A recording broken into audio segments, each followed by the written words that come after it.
পুরো মানে গণপিটন পিটাইছে। এবার আমরা যে গেটের সামনে সেনাবাহিনী রয়েছে, পুলিশ রয়েছে, সবাই হ্যাঁ তাগর সামনে এইভাবে পিটাইছে।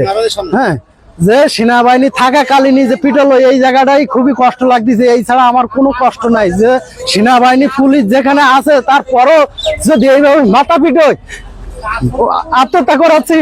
আমরা নিয়োগ পাওয়ার পরে আমরা সনোটেক্সের গেটে প্রত্যেক মাসে আমরা 1 তারিখ 2 তারিখ আমরা আসি আর কি। এইমাত্র আমি 4 মাস এসে ঘুরে গেছি।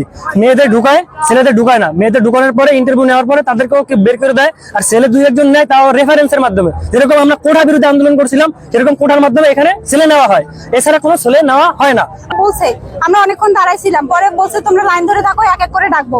কিন্তু ওনারা অনেকক্ষণ ধরে 3 ঘন্টা ধরে লাইন ধরে ডাকানোর পরে ওনারা বলতেছে লোক নিব না, আপনারা আসতে পারেন। মেয়ে নিতেছে, ছেলে নিতেছে না, এটা কোনো কথা? তারপরে আমরা 3-4 ঘন্টা দাঁড়াইছিলাম, ওনারা প্রথমে বলতো নিব না। আমরা এখানে তো চাকরি করতে আসছি, আন্দোলন করতে আসি নাই। আমাদের ওরা অ্যাটাক করছে, লাঠি দিয়ে মারছে, অনেকগুলো ভাইয়ের মাথা ফাটা দিছে, আমার